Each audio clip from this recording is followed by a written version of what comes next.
दोस्तों आज की वीडियो नाजायज़ फ़ायदा। राशि तुम अभी तक उठी नहीं बेटा, घर में मेहमान आने वाले हैं, फटाफट से काम संभालो। मैं अकेली कितना क्या कर लूँगी, जानकी जी ने अपनी बहू राशि को आवाज़ देते हुए कहा। लेकिन राशि ने सुना अनसुना कर दिया। आखिर जानकी जी से रहा नहीं गया तो वो उसके कमरे की तरफ हफ्ते कांपते हो गई और उसके कमरे का दरवाज़ा खटखटाते हुए बोली, राशि उठी हो या नहीं अभी तक, जल्दी करो मेहमान आ जाएंगे।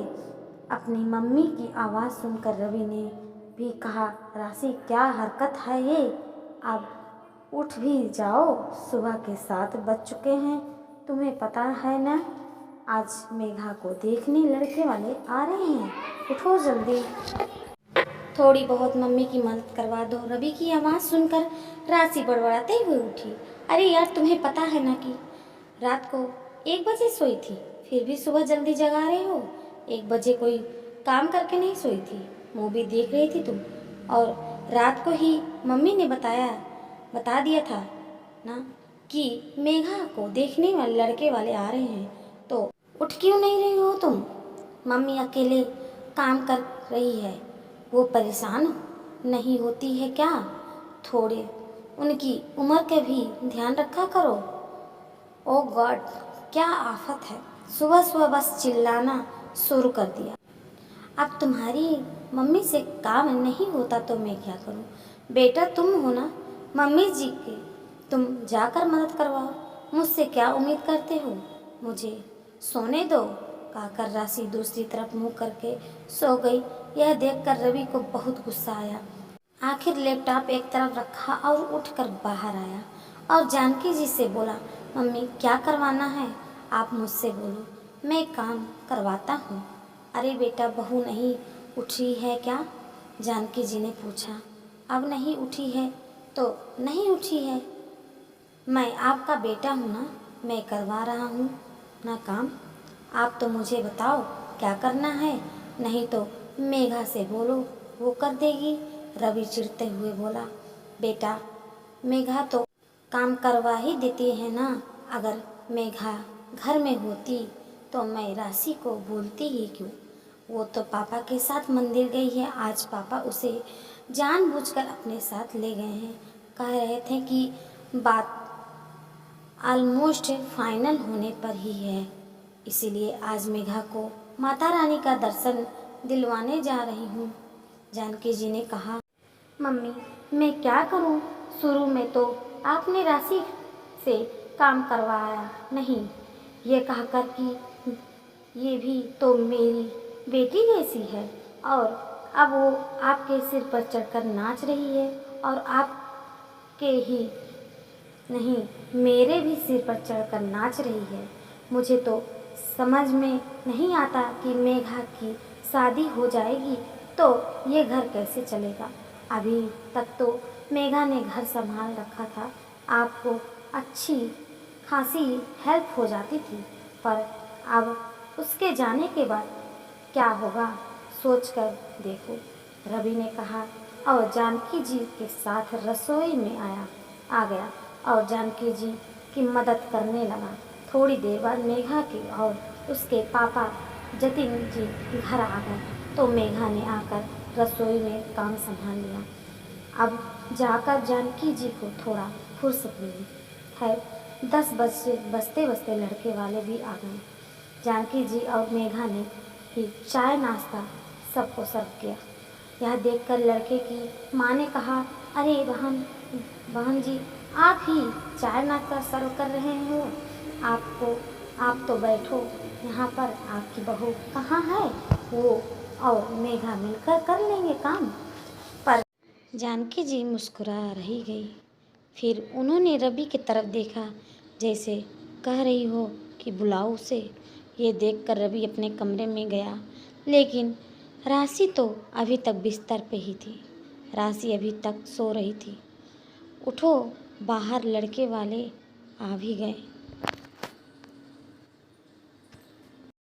रवि ने धीरे से राशि को झकझोरते हुए कहा, क्या है यार, सोने दो मुझे, राशि ने थोड़ी तेज आवाज में कहा।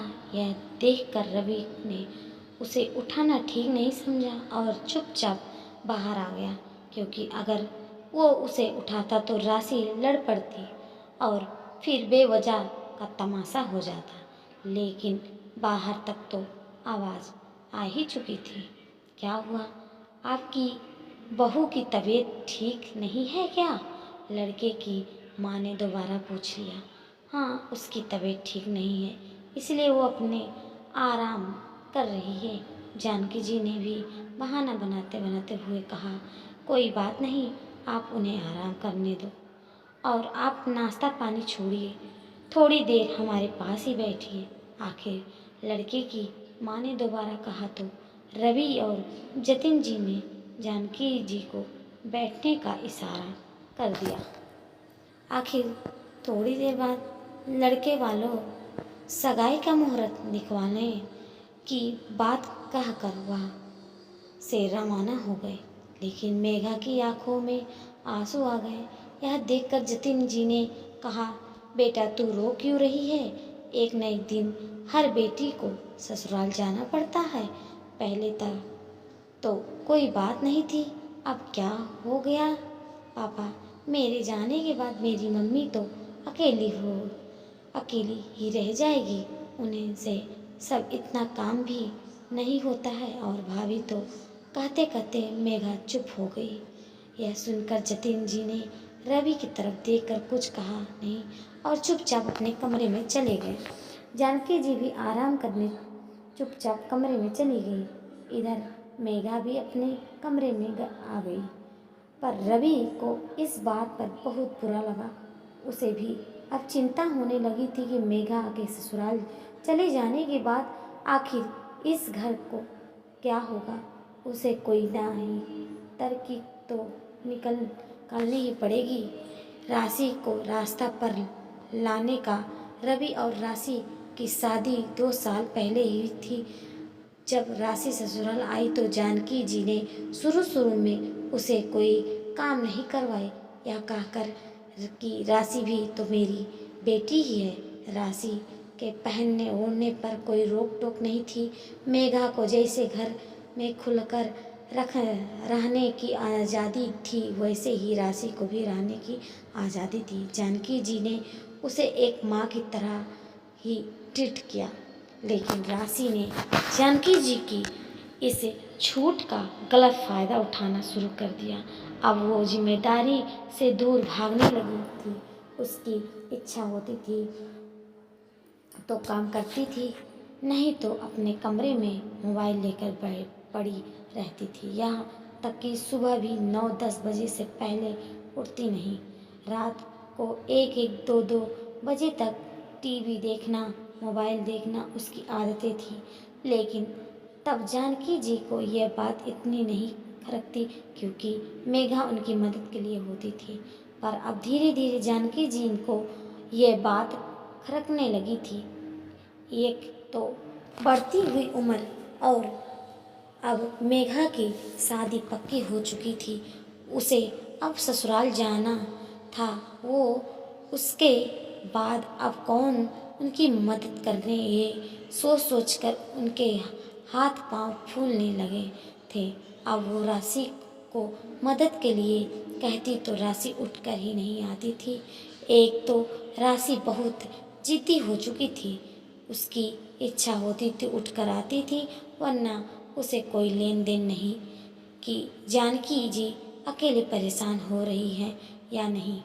खैर रवि जब अपने कमरे में गया तो देखा राशि उठ चुकी थी, शायद बाथरूम में थी। उसने घड़ी देख के तरफ देखा तो दोपहर के 1 बज रहे थे। राशि को बाथरूम से बाहर निकल कर आई तो रवि ने कहा, आज मम्मी जी से मिलने चले? अरे आज अचानक मेरी मम्मी से मिलने की क्या सूझी? बहुत दिन हो गए, चलो उनसे मिलने चलते हैं, रवि ने कहा तो राशि से तैयार हो गई। थोड़ी देर बाद नहा धोकर नाश्ता कर राशि तैयार होकर रवि के साथ उसके मायके रवाना हो गए। अचानक रवि और राशि को देखकर उसकी माँ मम्मी सुजाता की बहुत खुश हो गई। वो उस समय दोपहर का खाना खा ही रही थी। उन दोनों को वहाँ देखकर उन्होंने अपनी बहू तनु से उनके लिए भी थाली लगा कर लाने के लिए कहा। खाना खा चुकी हूँ, आपकी ननद को खिलाइए। वैसे भी वो सुबह का नाश्ता करके ही आई है। रवि ने कहा तो राशि ने उसे घूर कर देखा, लेकिन भाभी ने हंसते हुए कहा, सुबह का नाश्ता? दोपहर में कौन सुबह का नाश्ता करता है क्या? रवि जी, आप भी कैसा मजाक कर रहे हो? अरे नहीं नहीं, मैं सच कह रहा हूँ। चाहो तो अपनी ननद से पूछ लो। अभी 1 बजे तो हुई वो उठी थी, तो सुबह का नाश्ता ही तो करेगी। रवि ने कहा तो सुजाता जी और तनु ने राशि की तरफ हैरान से देखा। आखिर अपनी पोल खुलती देखकर राशि ने बात को पलटते हुए कहा, अरे इस तरह क्या देख रहे हो? ये तो मजाक कर रहे हैं। है उसकी बात सुनकर उसकी मम्मी और भाभी हंस पड़ी। फिर सुजाता जी ने पूछा, कहीं रवि जी आज तो गुरुवार ही है, आपने शायद छुट्टी ली है? हाँ मम्मी जी, आज मेघा को देखने लड़के वाले आए थे, इसलिए छुट्टी ली थी। पर अब सोच रहा हूँ कि मुझे ये जॉब छोड़नी पड़ेगी। क्यों? अचानक जॉब छोड़ने की बात मन में कैसे आ गई? कोई दूसरी जगह जॉब देख रहे हैं क्या? राशि ने कहा, दरअसल बात यह है कि मेघा की शादी हो जाएगी तो मम्मी की हेल्प के लिए कोई नहीं है होगा। अब मम्मी की उम्र बढ़ रही हो, अक्सर बीमारी रहती है, तो मैं सोच रहा हूँ कि जब छोड़ देता हूँ ताकि मम्मी की हेल्प मिल जाएगी। रवि ने उदास होते हुए कहा, अरे कुंवर साहब, आप कैसे बात कर रहे हो? वाहन की शादी होगी तो खर्च बढ़ेगी ही ना। काम कहाँ से होगा? और आपके पापा अकेले कैसे सारा खर्च वहन करेंगे? आपको तो उनके साथ मिलजुल कर ही कंधे पे कंधा मिलाकर खर्च उठाना चाहिए। परिवार मिलजुल कर साथ चलने से चलाते हैं, अकेले नहीं। आप जब जॉब छोड़ देंगे तो घर कैसे चलेगा? और आपकी मम्मी की हेल्प के लिए आप अपने पापा और वजन डाल रहे हैं। मम्मी के लिए राशि है ना?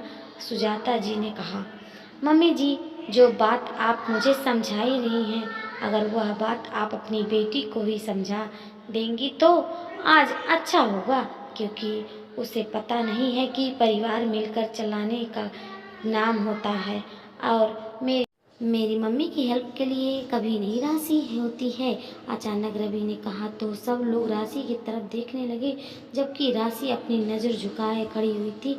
फिर रवि ने सारी बात सुजाता जी को बताई, जिसे सुनकर सुजाता जी को बहुत गुस्सा आया। ये मैं क्या सुन रही हूँ राशि, तुम ऐसा हरकत करते हो? तुम्हारी सास तुम्हें बेटी मानती है तो तुम उसका नाजायज फायदा उठा रही हो। जब मैं तुम्हारी भाभी को थोड़ी बहुत मदद करने रसोई में जाती थी तब तो तुम बड़ी गुस्सा हो जाती थी। अब तो बड़े शान से कहती थी कि भाभी के होते हुए आप क्यों काम कर रही हैं। और तुम्हारे ससुराल में तुम एक काम को हाथ तक नहीं लगाती हो। शुक्र मनाओ कि तुम्हें तुम्हारे जैसे ननद नहीं मिली। आज तो सुन लिए हैं, आज के बाद इस तरह हरकतें नहीं सुनूंगी। अपनी सास की छूट का नाजायज फायदा उठाना बंद करो, वरना इस घर के दरवाजे हमेशा के लिए तुम्हारे लिए बंद हो जाएंगे। आखिर सुजाता जी के फटकार का राशि को कोई जवाब नहीं दे पाई, लेकिन इतना असर जरूर हुआ था कि राशि जब अपने ससुराल पहुंची तो एक नए रूप के परिवर्तन हो चुकी थी। अब वो जानकी जी को मदद भी करने लगी थी और अपनी जिम्मेदारी भी उठाने लगी थी। हालांकि गलतियों तो अभी भी करती थी, लेकिन अब वो गलतियाँ जानकी जी को आखिरती नहीं थी। हाँ, ये अलग बात है कि उसमें ये परिवर्तन क्यों हुआ। इस बारे में रवि ने भी कभी किसी को नहीं बताया। कुछ चीज़ें छुपा कर रखने से अगर फ़ायदा हो रहा है तो हर्ज क्या है। जी हाँ दोस्तों, हमारी वीडियो पसंद है तो लाइक और सब्सक्राइब जरूर करिएगा। ऐसे ही मिलते हैं अगली वीडियो के साथ। धन्यवाद।